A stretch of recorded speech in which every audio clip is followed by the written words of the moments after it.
Okay, April C, aka at creative underscore Faye asks, Hi, Papa Sim and Manly Matt.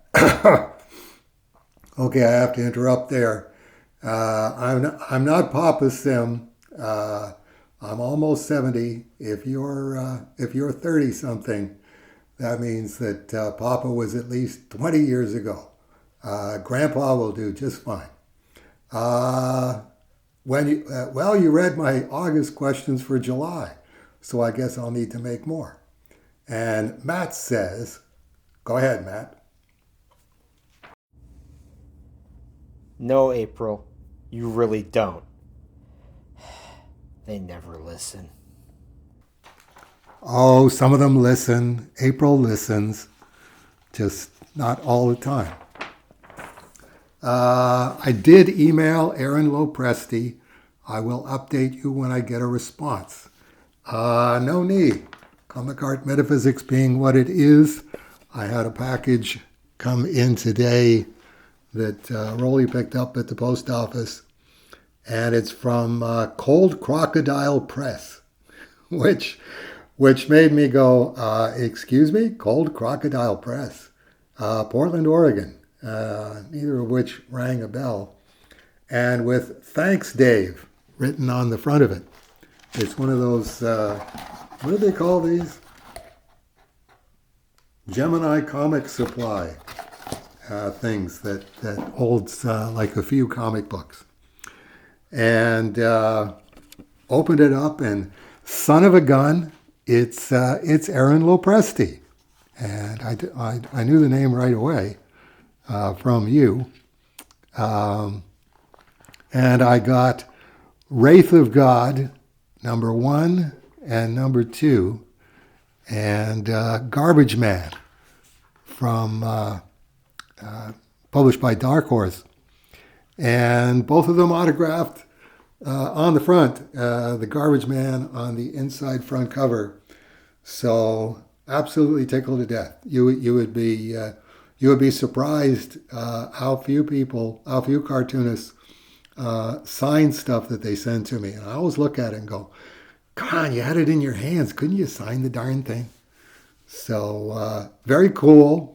And since this is a caffeine day, and I've been chugging along since 3 o'clock this morning, and it's now 7 p.m. So along about 5:30 or so, I thought maybe Grandpa will take a break here and read Wraith of God. And I did. I read the two volumes. Accidentally read them out of order. Read volume two first and volume one second, and didn't figure that out until I was most of the way through volume one. Yeah, very very impressive. It's I would say it's by the looks of it somebody who grew up with Image Comics and the whole Image approach to comics, but was really a hardcore capital H capital C Bernie Wrightson fan, and there's no mistaking a Bernie Wrightson werewolf, and boy, he's good at it. Aaron is, and I have to say that I was terrifically impressed with his Wrightson riffs. Uh, Being Grandpa Sim, I would rather have seen it in black and white, but the color is really good too. Particularly, like I said, I accidentally read volume two first, and boy, the coloring on that, particularly um, the monster characters, it's it's like he's going, well, if I'm doing Wrightson, as long as I'm in here, I might as well. Well, it's not It's not his color, right? It's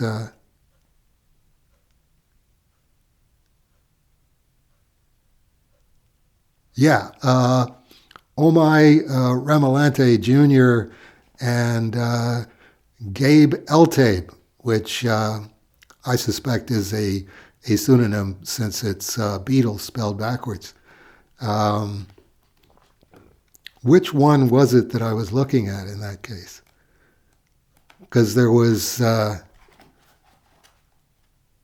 course, Bernie Wrightson being one of the world's biggest Frazetta fans from the time he was just knee-high to a grasshopper.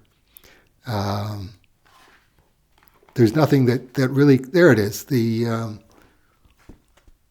Night of the Living Jed storyline. And I'm looking at the colors and I'm going,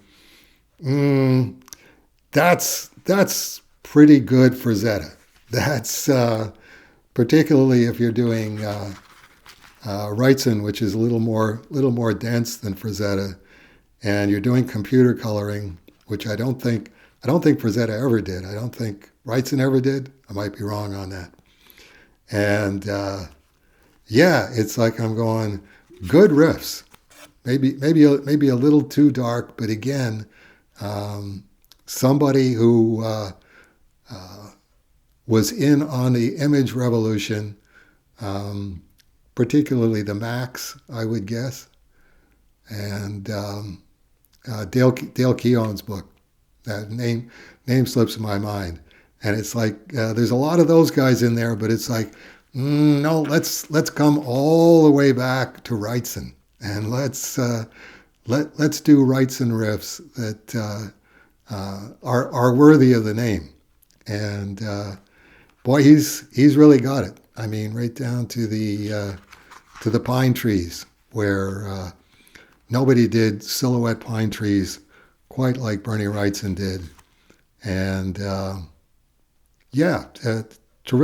terrifically impressed with both of them. And then it was getting to be time for Grandpa to get back to Please Hold for Grandpa. And so I only read the Wraith of God stories, and I have to say that it's a big plus for me that there is a fair amount of scripture in here. I mean, if you're having, for however long it's been since the first Dracula movie, if you just hold up the cross in front of the vampire, and that's as close as you get to fighting back against evil. You can't be too surprised if you don't have great success. So yeah, where's the line here?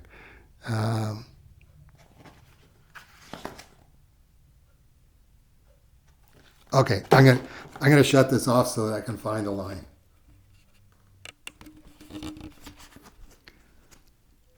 Okay, found it. Where his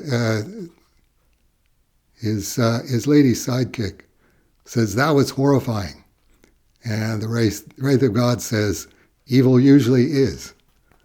That woman, she was a vampire, yes, but my cross, she mocked it. And he says, this is the part I liked, your fear is greater than your faith. And she says, how do you do it? Live without fear.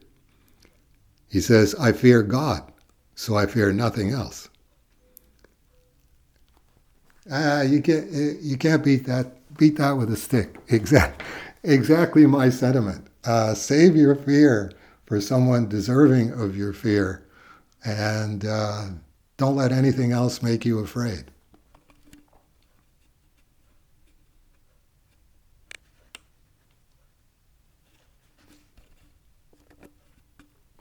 Okay. On your April story, I think that is from a movie, but when I Googled it, the only thing that popped up was a song by Frank Dubé. But it isn't phrased the same way, so I don't think that is it. It honestly sounds like something Samuel L. Jackson would say in a Tarantino movie. although I haven't seen many of his films. I am more of a John Carpenter fan when it comes to cult classics. It's funny you should mention Alice Cooper, aka Vincent Damon Fernier. He converted to Christianity a few years ago. My memory is a bit foggy on the details, but his first album as a Christian was The Last Temptation. Apparently he was going to retire the villain stage persona, but his pastor advised to use it for God and show kids how not to be. My memory is probably just as fuzzy as yours, but I think it goes back further than that. My impression was that Vince Fernier, Alice Cooper, was a Christian all the way along, pretty much. So it's one of those. See, that's another good reason not to have the internet in the off White House. I would now be plowing through everything that they have to say about Alice Cooper and Alice Cooper Christian and seeing what citations there are, what questions there are. Much better use of my time to read scripture aloud or pray, in my view. He set up a community center for troubled teens to learn how to play guitar and stay out of trouble. I'm not sure that learning how to play guitar is a way to stay out of trouble, but I digress. He also, a few years back, I am not sure if he is still doing it, he's a disc jockey on a classic rock station. Well, that'd be pretty cool if it was true. And yes, I've been called Alice Cooper by a few people. One was a professor at the second college I attended. One more thing about Don Bluth. After I sent the email to you, I found out from a member of AMOC that Don Bluth was in the letter pages of Cerebus issue 63. His letter was addressed to your ex, but it's a cool instance of metaphysics at work. Which was, we covered that a little earlier on. That's, I can't believe that actually slipped my mind. Don Bluth wrote Denny a letter, and I didn't remember that happened. So, very odd for me. I did look up when the Toronto Maple Leafs and Detroit Red Wings played a home game, and the dates that were given were February 11th, October 31st, and 3 dates in December 8, 22, 26 of 1992. But I don't know the weather reports for those days, but all of them seem possible for snow. It was actually a home-at-home series, if I'm remembering my own script correctly, which means that the two teams play one night in Toronto and then 2 nights later in Detroit, or vice versa. So it's looking like that would have been the 22nd and 26th, although they would have had a Christmas break in there. It wouldn't be, okay, let's all head up to Toronto now and check into a hotel for Christmas. We're tracking it down. Anybody else wants to track the weather reports for Detroit and Toronto for the 22nd and 26th of December? That would be a home-at-home series, I would think. I guess it would be easiest to describe the specific scenes from the movies I suggested and the moments that reminded me of them from the first bulletin. In the bulletin, when you mentioned the guy pacing outside your house who was a representative of Bell Canada, just reminded me of Secondhand Lions, which is about left to live with his eccentric 2 great uncles who are rumored to be rich. He asks them if he'll hear the phone if his mom calls out on the porch where they are sitting, to which they respond they don't have a telephone. Then he asks them if they have a television, which of course they respond they don't have one. Shocked, the boy asks, what do they do for entertainment? And just then a salesman rolls up at their driveway. The uncles start firing at the salesman to scare him away. And there is a bit of a montage of salesmen arriving and leaving scared. Well, I have never carried it to that kind of extreme. I try to give anybody knocking on the front door of the off-White House the benefit of the doubt unless I'm really, really immersed in something that I absolutely can't tear myself away from. If I have a brush that I'm inking with and the ink is drying on it, then I'll just explain to them, I'm afraid I have to get back to work. It did remind me of, I think I accidentally got immunized against Jehovah's Witnesses, who I always tried to be very, very polite with them, even though obviously I have my opinions of YHWH, and they have a very different opinion of YHWH. So there was a lot of diplomatic phrasing that went on. That I don't want to attack your monotheism, and at the same time you're kind of attacking my monotheism, but you're not doing it consciously. You're not sitting there going, well, this will really tick them off. Although at a specific level, the YHWH, I think, was kind of enjoying, okay, what is he going to say when the people calling say this? And then it would have been maybe a year ago, maybe a year and a half ago. And two Jehovah's Witnesses were at the door, and I answered the door, not letting them in, but standing at the door and chatting. And they said something about the Bible, like, are you aware of the Bible?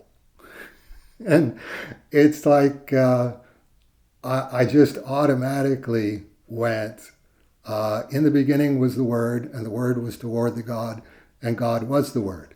This was in beginning toward the God. All through him came to be, and apart from him came to be not, however, one. Which has come to be in him, life was, and the life was the light of the men. And the light in the darkness is shining, and the darkness it not overpowered. I think I got maybe 2 verses into that, and they both sort of went, well, you sure know your Bible, and turned around and left. Well, it's funny to me in retrospect. It wasn't something I was consciously doing, but I really do think that the first 4 verses of John's Gospel, if you read the interlinear version, which is actually a publication of the Jehovah's Witnesses, and instead of reading the approved translation, you read what it actually says. I think it's, and a good chunk of John's Gospel, I think, is talking about the YHWH.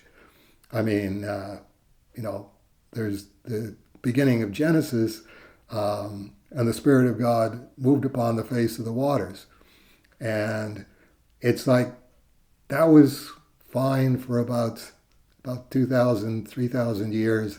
And then it's like, okay, I think they're ready for the next part. So it's, okay, here's the intermediary steps between God and God's Spirit. And I don't think those are the YHWH, and the YHWH really doesn't like to be reminded of that. So really, from that day to this, I have not had another Jehovah's Witness knock on the door. And if they do, I'll know exactly what to say. Okay, that was 9 minutes. Okay, the other movie is about a guy who's mentally stuck in the 1990s of his teenage years. He invites his friends to complete a pub crawl they didn't complete the night of their graduation, but they soon discover that the people of their hometown have been replaced with alien machines. The part that reminds me of you is near the end of the movie, when the main character confronts the leader of the machines, the network.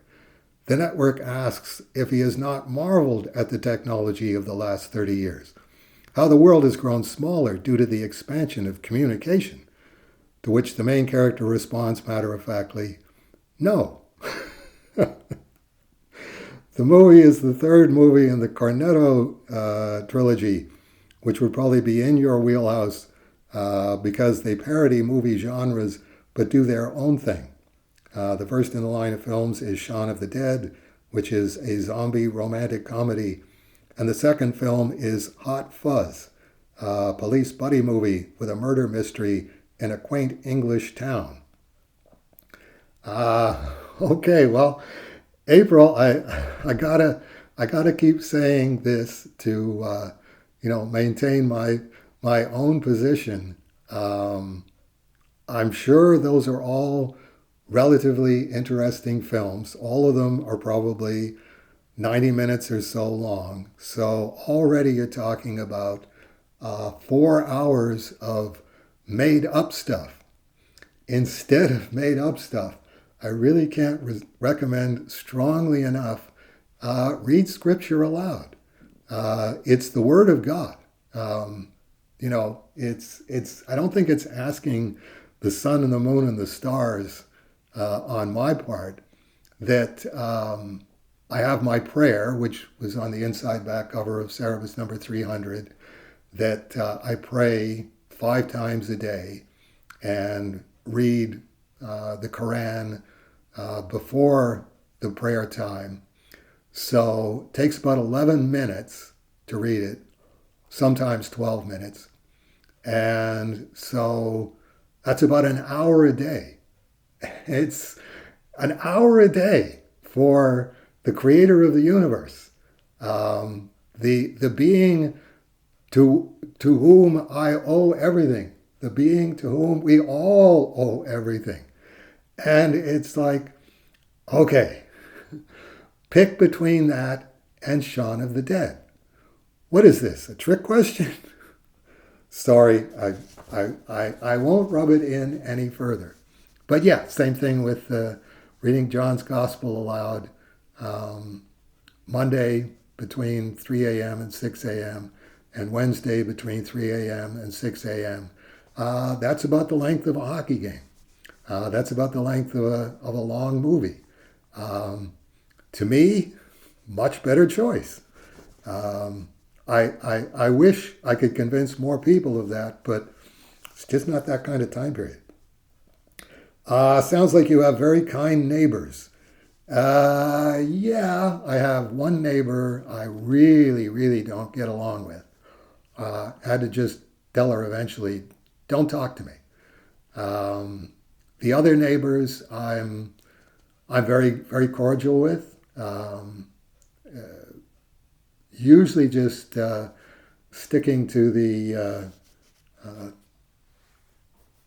Henry Higgins' mother's advice in My Fair Lady. I suggest that you stick to the to 2 subjects, the weather and your health. So I try not to venture too far outside of either of those because my neighbors and I are definitely on a different wavelength in that sense. But I think everybody should be able to, pass the time of day in a cordial way and make a joke or whatever else. Just remembering where we left off last time. And hey, here's a thought that I had about that. I'm glad you found a new fan in Daryl. Well, I don't think I found a new fan in Daryl.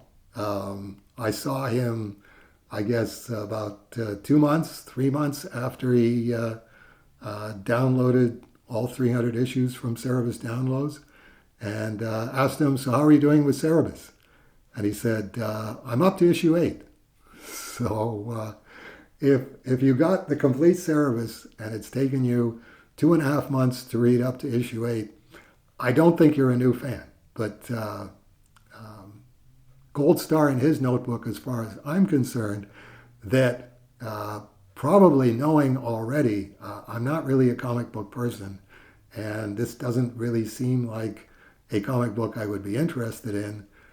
This seems like a nice old guy, and what the heck? I'll buy his Cerebus Downloads $99 package. I ask because once a week I stop at the local grocery store to pick up items that I don't order online, like fruits and vegetables. And I've had a few cashiers that are genuinely happy to see me each week. So I was curious if you had the same experience. Yes. Yes. That's a little different in my case because that's a nog versus cog thing. You can either be a nice old guy or a creepy old guy. So I find that as long as I just stick to the weather and your health and maybe make, a joke, I always thank them if they're working on a holiday. Thank you for working on holiday Monday. But I've been behind creepy old guys who don't know that they're creepy old guys, and they're really trying to chat them up, and it's like, you sound like you're chatting her up. She just works here. She didn't come here to meet with you. It's not a speed dating thing. Just picture that it's a gangly, pimply-faced boy behind the counter, and deal with them the same way that you would. Just stick to the weather and your health, and be friendly and accommodating, which I always am. They're working, I'm not. So whatever they need to do takes precedence over what I need to do. But and obviously there are really, really pretty ones, really, really pretty young girls. And it's like, okay, don't become a creepy old guy. Be a nice old guy. Just as if she was your granddaughter. You're not going to hit on your granddaughter, Grandpa, right? Okay, well, just be a nice old guy. I keep forgetting to mention this in case you're still dealing with ants. I found a home remedy that worked pretty well for me. You'll have to find where they're coming in the most and make a mixture of mayonnaise and borax, about a teaspoon. You'll also want a little bit of water so they take the liquid and solid food back to the nest. The last thing is to draw a chalk circle around it, leaving only their entrance open. The process takes a couple of weeks, but you clean it up once you stop seeing activity. This worked on my sugar ant problem. I hope it helps you too. Okay, where angels fear to tread. Let me get organized on this one, because we're already up to 8:59, 9 minutes.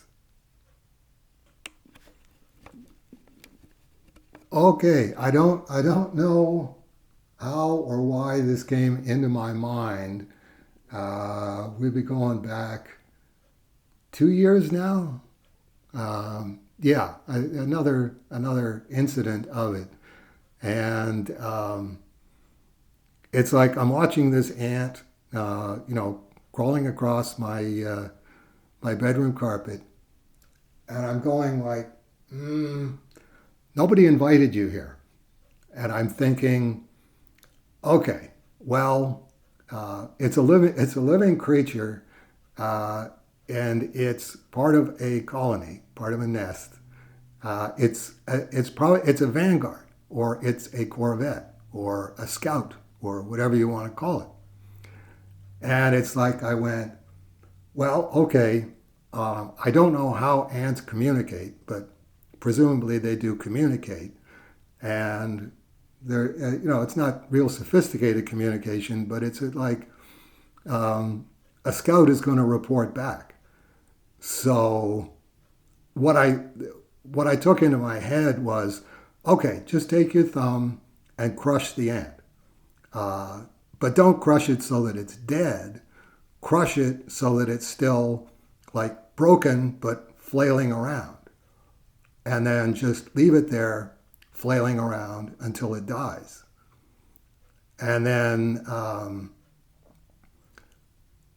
another ant is going to, at some point, go, well, Charlie went over this way, and we haven't seen him since. So I think I'll go and scope this out. And it's like, I think when the ant finds Charlie, it's like it communicates. Like its last moments are recorded, just like a black box on an airplane. And the ant's sitting there going, something really big crushed it intentionally. This ant died screaming. And it didn't take forever, but it took a good 2 or 3 minutes. And on a scale of 1 to 10, it's probably about an 8 or a 9. And I think what happens is, like you'll find that the ant corpse doesn't stay there. Somebody finds it, one of the other ants finds it and goes back and tries to explain what they found. And I don't think anybody believes them, because I think it's a pretty unique circumstance. Most people, you kill the ant, you throw it in the garbage, or you throw it in the toilet, or whatever you do. And so consequently, it's just, well, he came this way, but then he just disappeared. And it's like, no, this is different. I've actually caught ants hauling a corpse. And then when you come to their attention, man, do they ever book. They run as fast as their little legs will carry them, because they know whatever it is that got this one is coming for me now. And it's like, yeah, it's a double whammy. So instead of taking weeks, and instead of taking a witch's potion, and instead of poisoning a whole nest, it's like, Charlie had to die. And Charlie had to die a really excruciating death, but problem solved. So, as I say, where angels fear to tread, different strokes for different folks, etc., etc., etc. Both drawings are done now. Yay! So I just need to pick up mailing material and mail it. I might send along the Spawn 10 to get signed by you, but I am still debating. Well, my pen is always ready to sign a Spawn 10. Ben Dunn is another creator I learned about through watching Greybeard Studio. The artist that drew Cerebus during the Indie theme show got his start at Antarctic Press and mentioned watching his YouTube channel. The artist's name is Kelsey Shannon. He's been MIA for over a year, and I guess he has a habit of disappearing months at a time to focus on work, but this has been a longer period than usual. It could be work-related because he has a few projects he's working on for people, and he was working on his own first indie project, Shank, which I am looking forward to. But it could also be he's opting out of the internet because of how toxic it can be. All I do know for sure is he's greatly missed. I think that's all that we can ever hope when anybody goes MIA who has been a constant on the internet and at various websites. As long as they're working instead, I think that's preferable. Or, in my case, working instead and also reading scripture aloud. Well, moving on from the monthly letter to the questions, I'll try not to send September's questions too early. Questions. When did you meet Terry Austin and Bill Sienkiewicz? And how did they get involved with Cerebus Jam #1? Okay, I've definitely got something to say about that, but I think that's downstairs in the issues 1 to 300. So let me go and check on that. Okay, here it is. in Cerebus number 55, the first letter. Dear Dave and Denny, this evening I got home to find a box on my doorstep containing the last issue of Cerebus I needed to complete my collection. In this case, number 3. I'm so cheered up, I thought I'd send you a story about rabid Cerebus fandom. A few weeks ago, Jeppy's Comic World in Silver Spring put out an announcement that Walt Simonson would be at the store to sign autographs. I dropped by and found that Terry Austin and Don Perlin were there too, unexpectedly. Downstairs in the vicinity of the artists was a large collection of fans discussing what fans discuss with artists. Hey, what did you think of Storm's new costume? What's John Byrne like in real life? Are you ever going to do the X-Men again? Etc., etc. As it got closer to closing time, the conversation rambled a little. I followed up on a question somebody asked Terry Austin with, "Do you read Cerebus?" And to my disappointment, he said no. He didn't, because he just couldn't get into it. Why not, I said. And he started explaining his views on comic creators' duty to readers to explain all pertinent prior events within the first few pages, so that a new reader could follow that comic without having to buy all previous issues. I asked which issues he'd read, and he said he couldn't remember. Well, of course not. But they were very confusing. Conan in one issue, the Marx Brothers in another. You just couldn't figure out what was going on. I went into a highly edited and condensed explanation about why I felt Cerebus was well worth persisting on. After I'd gone on for a few sentences, a tall, quiet fan behind me suddenly spoke up in a deep voice saying, "Cerebus is the most sophisticated advance in the novelization of comics. You should start from the beginning and read them all in order. Then you'll understand and you'll be hooked for life."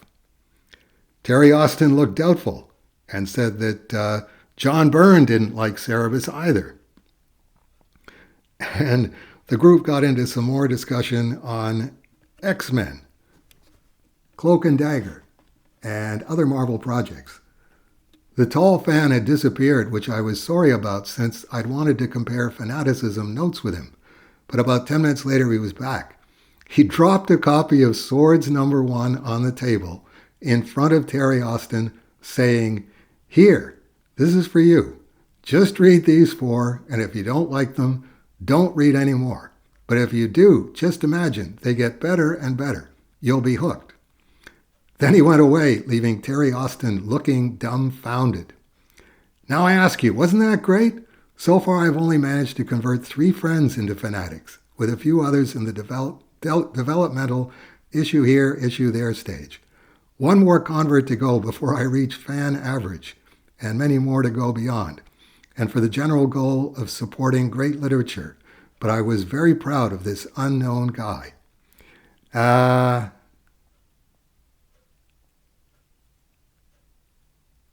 Yeah, I'm going to leave it at that. Anyway, that's from Janet McGuire, Bethesda, Maryland. And definitely Terry Austin was very much in the Jim Shooter frame of mind. It's not only if he ever got outside of that perception of how comics are supposed to be done, the fact that he was doing the amount of work that he was doing for Marvel Comics, I think would persuade him to go the other way. It's like, no, Jim Shooter is right. And as I've already said, I think I've come to the conclusion that Jim Shooter was right about that. Although I certainly appreciate people proselytizing Cerebus to other comic fans. So in answer to your question, I never did meet Terry Austin. I don't think. I found out from somebody that Terry had this habit of putting Popeye into backgrounds that he was inking. And this became like an inside joke. And I thought, oh, Terry Austin's a Popeye fan. So I got his address. I don't know who I got his address from, but I think I wrote to him when I was doing the Squint Eye story, and basically said, I know you're a fellow Popeye fan, so I basically did this story for you, so that you could riff on Popeye, and not have to worry about it because it's a parody, and not have to wait for somebody in the comic book field to do a Popeye parody besides Dave Sim, because you'll probably be waiting a long time.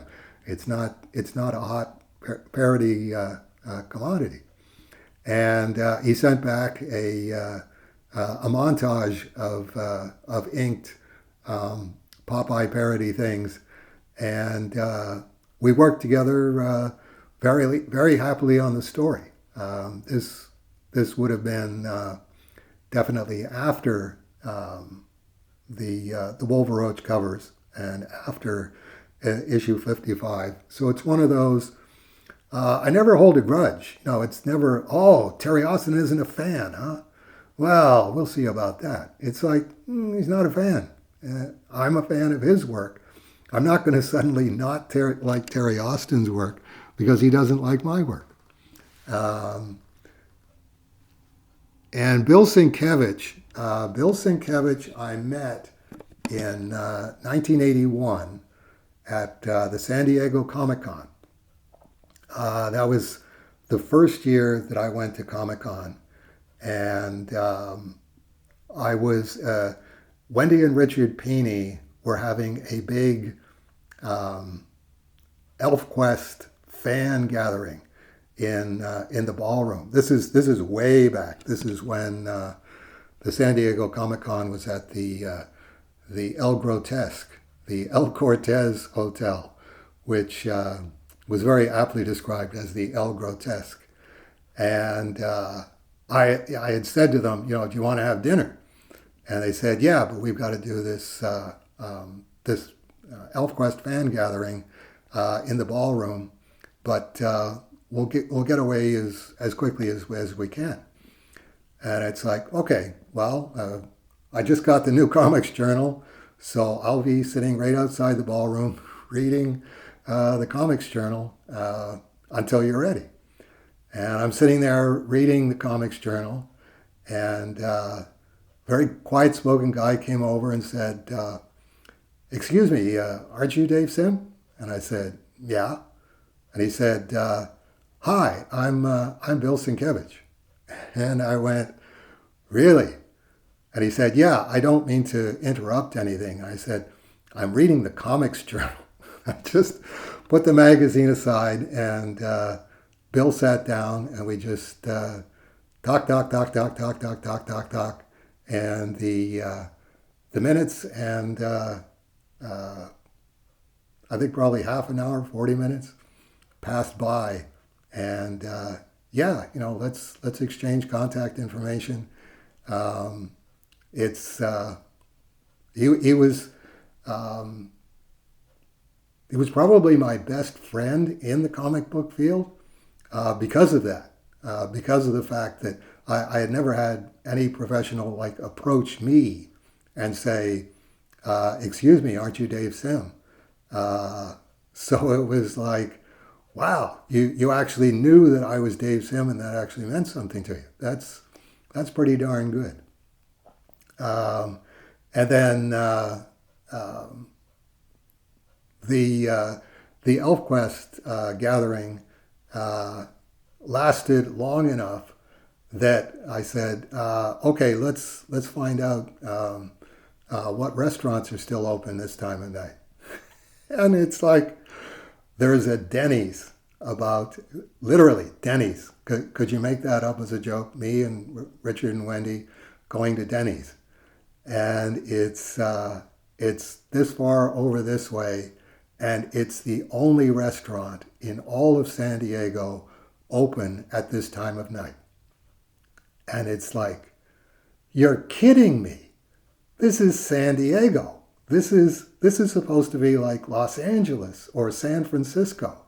It's like any time of the day or night, pick a restaurant and go to it. And it was like, it was the absolute worst Denny's with the absolute worst service and the absolute worst food. And I'm sitting there, I just couldn't believe this. I just couldn't believe this. It's, it's not like it's 3 o'clock in the morning. It's 10 o'clock at night. Denny's is the only place in San Diego open at 10 o'clock at night in 1981. So there you go on that question. Number 2, when did you start exploring comics metaphysics? And was there a catalyst that triggered the awareness? I think it's just keeping your eyes open and going, that's a little bit more of a coincidence than I can accept as a coincidence. And I think the biggest one, the earliest one that I was aware of, and I think that everybody was aware of, was the Death of Superman imaginary issue, which when you read it, particularly when you read it as I did for the first time, it was in one of the annuals, I think in 1967, 1968. And you're reading The Death of Superman. And when it comes to the funeral part of The Death of Superman, it's like I'm going, wow, this is like the JFK assassination. And it's like, when did they do this? What, how soon after the JFK assassination were they doing this? And it's like, it wasn't after. It was before. It came out in 1961. Not only that, I mean, Dave Sim paying attention to these things because Dave Sim is Dave Sim. It was in Superman number 149. And JFK's birthday was May 29th, which is the 149th day of the year. Doo-da, doo-da, doo-da, doo-da, doo-da, doo-da. Camp David. Is that a separate location than the off-White House, or is it connected? It's a separate location. It's like an outbuilding, and it's not even on the site plan for the property. So it got grandfathered in. It was actually built by 2 university professors who both had their offices out the back, and then kept the house just for personal use and absolutely nothing having to do with their university work, and they managed to keep it separate that way. Does it have a kitchen? No, it definitely doesn't have a kitchen, and it also doesn't have a bathroom. So I've thought about getting like a chemical toilet for it, just because, Rolly does spend X number of hours back there. But evidently Rolly's pretty good at holding it and, waits until he's going for lunch somewhere and then does his business in that sense. But yeah, it does not have a kitchen. Thank you, and God bless you both. And God bless you as well, April. I'm sure we'll hear from you again.